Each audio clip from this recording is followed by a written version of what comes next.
आइए दोस्तों, अध्ययन करते हैं भौतिक विज्ञान कक्षा 11 पाठ 1 साइंस जानते हैं क्या होती है।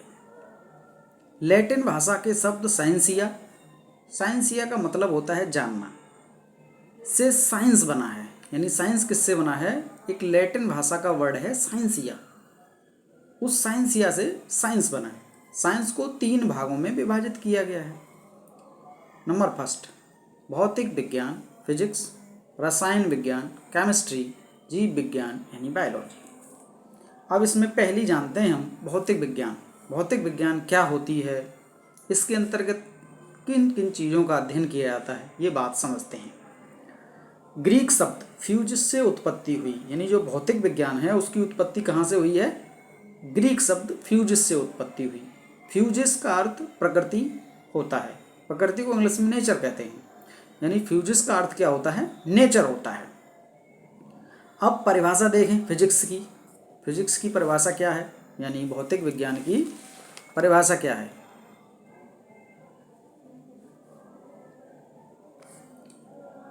विज्ञान की वह शाखा जिसमें हम प्रकृति के मूलभूत नियमों का अध्ययन तथा विभिन्न प्राकृतिक परिघटनाओं का अध्ययन करते हैं, भौतिक विज्ञान कहलाती है।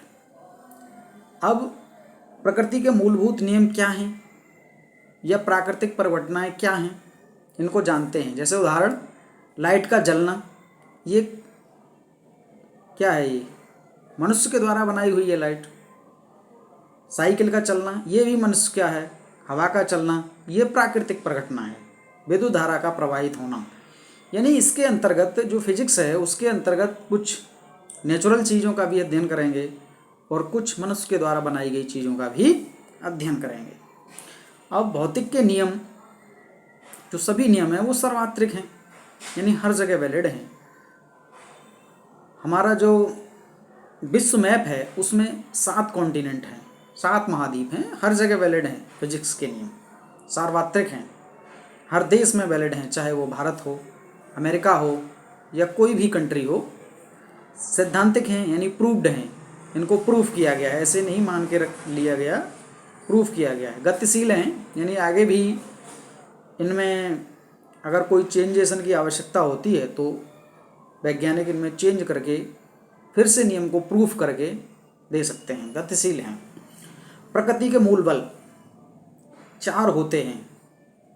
प्रकृति में कितने मूल बल हैं? 4 बल हैं। इस प्रकार हैं, कैसे? गुरुत्वाकर्षण बल है पहला, दूसरा विद्युत चुंबकीय बल। नंबर फर्स्ट गुरुत्वाकर्षण बल और नंबर दूसरा है विद्युत चुंबकीय बल, विद्युत चुंबकीय बल। तीसरा प्रबल नाभिकीय बल और चौथा है दुर्बल नाभिकीय बल। अब देखें पहला कौन सा है? गुरुत्वाकर्षण बल। यह बल 2 पिंडों के मध्य उनके द्रव्यमानों के कारण लगता है। यानी जो गुरुत्वाकर्षण बल है वो 2 पिंडों के मध्य द्रव्यमानों के कारण लगता है। यह एक आकर्षण बल है, यानी ये जो गुरुत्वाकर्षण बल है कभी भी प्रतिकर्षण बल नहीं हो सकता, ये केवल आकर्षण बल होता है। पृथ्वी के द्वारा लगने वाला गुरुत्वीय बल, यानी पृथ्वी जो है हमेशा हर वस्तु को अपनी ओर ही खींचती है, तो जो पृथ्वी बल लगाती है किसी वस्तु पर वो गुरुत्वाकर्षण बल लगाती है, इसीलिए वस्तु को अपनी ओर खींचती है, यानी आकर्षण करती है। इसलिए ये बल जो है हमेशा कैसा होता है? आकर्षण होता है। दूसरी हेडिंग, विद्युत नाभिकीय बल। यह आवेशित कणों के मध्य लगने वाला बल है, यानी जो कण चार्ज होते हैं, आवेशित होते हैं, उनके मध्य लगने वाला बल है। यह आकर्षण प्रतिकर्षण दोनों प्रकार का होता है, जबकि गुरुत्वाकर्षण बल कैसा था? केवल आकर्षण था। और विद्युत चुंबकीय बल जो है आकर्षण भी होता है प्रतिकर्षण भी होता है। गुरुत्वीय बल की तुलना में विद्युत चुंबकीय बल अधिक प्रबल होता है, यानी गुरुत्वाकर्षण से मजबूत होता है विद्युत चुंबकीय बल। अगली हेडिंग देखते हैं, तीसरी, प्रबल नाभिकीय बल। प्रबल नाभिकीय बल, देखिए तीसरी हेडिंग,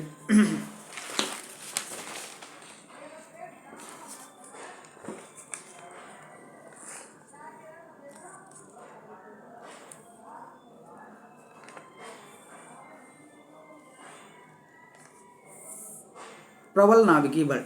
नाभिक में प्रबल नाभिकीय बल प्रोटॉन तथा न्यूट्रॉन को परस्पर बांधे रखता है। यानी जो ये प्रबल नाभिकीय बल है, इसके नाम से ही क्लियर हो रहा है नाभिकीय बल, यानी ये नाभिक में लगता है।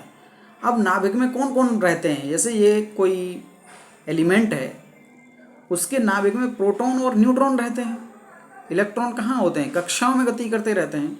तो नाभिक में प्रबल नाभिकीय बल प्रोटॉन तथा न्यूट्रॉन को परस्पर बांधे रखता है। यह सभी बलों में सबसे प्रबलतम होता है। यानी जो अभी पढ़े हैं 2 बल, उनमें और एक बल और है दुर्बल नाभिकीय बल, इन सभी में सबसे ज़्यादा प्रबल कौन है, प्रबल नाभिकीय बल है।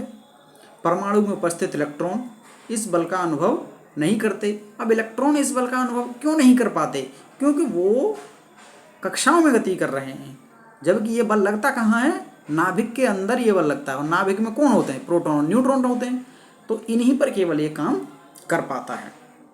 यह बल आवेश प्रकार रहित होता है, अर्थात यह प्रोटॉन प्रोटॉन यानी पॉजिटिव पॉजिटिव दोनों पर चार्ज है, फिर भी ये बल कार्य कर रहा है।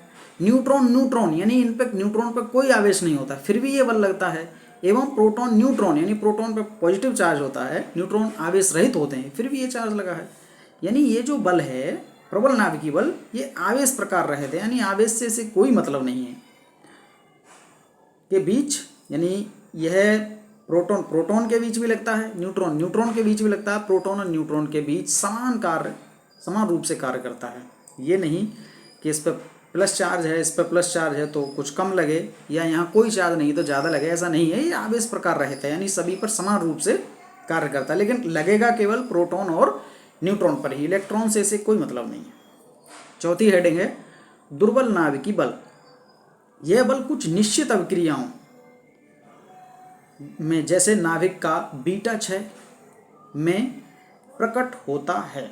बीटा क्षय गामा क्षय क्या है ये आगे चैप्टरों में जानेंगे, लेकिन ये कुछ निश्चित अभिक्रियाएं हैं जिनमें बीटा क्षय होता है, अल्फा क्षय होता है, गामा क्षय होता है, उन्हीं में केवल काम करता है। बीटा क्षय में उत्पन्न इलेक्ट्रॉन व आवेशित कण न्यूट्रॉनों के मध्य दुर्बल नाभिकीय बल होता है। यानी ये जो बल है ये केवल बीटा क्षय अभिक्रियाओं में उत्पन्न होता है। यह बल गुरुत्वीय बल से प्रबल, ये जो बल है दुर्बल नाभिकीय बल, वो गुरुत्वीय बल से प्रबल है, परंतु अन्य बलों से दुर्बल होता है। बलों की प्रबलता का बढ़ता क्रम देखेंगे, इंपॉर्टेंट है ये। गुरुत्वीय बल से ज़्यादा मजबूत होता है दुर्बल नाभिकीय बल, इससे ज़्यादा मजबूत होता है विद्युत चुम्बकीय बल, और सबसे ज़्यादा मजबूत होता है प्रबल नाभिकीय बल। ये टेबल है एक इन बलों की। बल दूसरे खाने में अपेक्षित प्रबलता देखेंगे, तीसरे में परास देखेंगे इनका, और जिनके मध्य लगता है वो इसमें है चौथे खाने में। तो पहला गुरुत्वाकर्षण बल, इसकी अपेक्षित प्रबलता 10⁻⁻39, इसका परास जो है अनंत होता है। जिनके मध्य लगता है वो हैं सभी पिंडों के मध्य गुरुत्वाकर्षण बल लगता है। दूसरा दुर्बल नाभिकीय बल 10⁻⁻13 अपेक्षित प्रबलता है, बहुत कम इसका परास होता है, लगभग 10⁻16। इलेक्ट्रॉन एवं न्यूट्रॉनों के मध्य ये लगता है, दुर्बल नाभिकीय बल। तीसरा विद्युत चुम्बकीय बल 10⁻2 इसका अपेक्षित प्रबलता है, परास इसका भी अनंत होता है, आवेशित कणों के मध्य ये लगता है विद्युत चुम्बकीय बल। और चौथा है प्रबल नाभिकीय बल, इसकी अपेक्षित प्रबलता 1 है, परास इसका लघु नाभिकीय अमाप है, लगभग 10⁻15 होता है, यानी लघु है। इसका जैसे बहुत कम था 10⁻16, तो इसका लघु है, थोड़ा सा इससे ज़्यादा है 10⁻15। ये मूल कण जैसे प्रोटॉन न्यूट्रॉन यानी न्यूक्लियॉन भारी प्रोटॉन न्यूट्रॉन पे लगता है। अब एक नोट है, प्रबल नाभिकीय बल विद्युत चुम्बकीय बल का लगभग 100 गुना होता है। तो ये चैप्टर नंबर 1 था। आगे हम और भी वीडियो बना के डालेंगे और भी लेक्चर डालेंगे आपके लिए, यूजफुल हो तो सब्सक्राइब और लाइक करें। धन्यवाद।